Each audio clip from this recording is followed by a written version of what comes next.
क्यों बोते हैं? उसको बोने का कारण क्या है?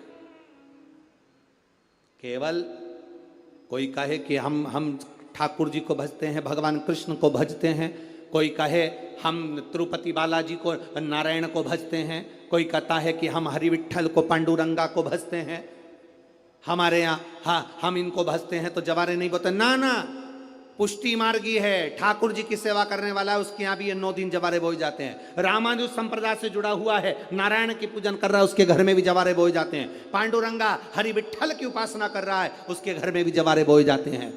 जवारे का महत्व हमारे यहाँ शास्त्र कहता है। क्या महत्व है उसका, क्या फल है उसका? महाराज, जब देवी माता ने दुर्गा भवानी को पंचायत में बुलाया गया, शिव पंचायत में मां दुर्गा बैठी हुई है, और शिव पंचायत में जब दुर्गा भवानी बैठी, उपद्रवियों ने उपद्रव मचाया, अहंकारियों ने अहंकार मचाया, असुरों ने, राक्षसों ने हाहाकार मचाना प्रारंभ करा। तब उस समय पर देवाधिदेव महादेव माता पार्वती को देखकर, दुर्गा भवानी को देखकर मुस्कुरा रहे थे।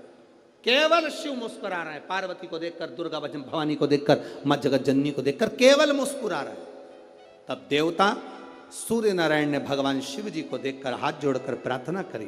भास्कर देव बोले, सूर्य नारायण बोले, बाबा मेरे मन के संशय को मिटा दीजिए। शिव जी ने पूछा क्या काम है? बोलो क्या चाहते हो? शंकर भगवान से सूर्य देव, भास्कर देव कहते हैं, प्रभु आपके मुस्कुराने का कारण क्या है? भारत की भूमि पर जितनी जगह पर भी आप लोग कथा सुन रहे हो, आस्था चैनल पर, फेसबुक, यूट्यूब पर जितने लोग कथा सुन रहे हो, बड़े ध्यान से सुनना कि जवारे क्यों बोए जाते हैं। नवरात्रि में जवारे की महत्वता क्यों होती है, क्यों बोया जाता है, मिट्टी में गेहूं डालकर क्यों उत्पन्न किया जाता है, उसकी महत्वता क्या है? सूर्य नारायण पूछ रहे हैं भगवान देवाधिदेव महादेव से, आप दुर्गा भवानी को देखकर मुस्कुराए, आप हंसे हैं, आपके चेहरे पर प्रसन्नता आई है, कारण क्या? और महाराज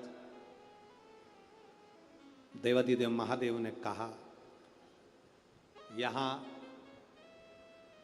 भगवान विष्णु, गणेश जी, भास्कर देव, आप सब बैठे हो।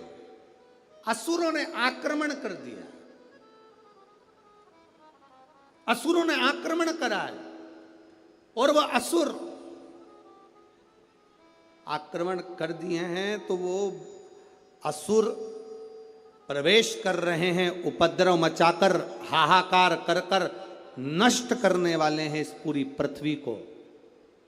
तो फिर उसको बचाएगा कौन, कैसे बचेगा? शिव जी ने कहा चिंता मत करो। दुर्गा ने अपने केश का स्मरण किया, एक केश को माता पार्वती जी ने अपने हाथों से छुआ, छूते ही एक कुंड में सुंदर जवारे उत्पन्न हुए हैं। जब तक वो जवारे बड़े नहीं हो जाते, जब तक वो जवारे थोड़े प्रबल नहीं हो जाते, तब तक एक भी असुर प्रवेश नहीं कर सकता, हाहाकार नहीं मचा सकता और अंदर आ नहीं सकता। शिव महापुराण की कथा कहती है, जवारे जिसके यहाँ बोए जाते हैं, जवारे का, आप लोग कहते हैं कहीं पर देवी जी बैठी हैं, किसी के यहाँ मिट्टी की मूर्ति आई, 21 फीट की, 41 फीट की, 15 फीट की, 10 फीट की, 25 फीट की देवी जी की प्रतिमा स्थापना हुई। लोग कहते हैं हम देवी जी का दर्शन करने जा रहे हैं, दुर्गा जी का दर्शन करने जा रहे हैं। शिव महापुराण की कथा कहती है वो दुर्गा जी का दर्शन नहीं, देवी का दर्शन नहीं। नवरात्रे में जहां जवारे बोए जाते हैं, वहां मात्र आप पांव रखते हैं तो अपने घर में से क्लेश दूर हट जाता है, अहंकार दूर हट जाता है, अभिमतता दूर हट जाती है, तकलीफें दूर हट जाती है।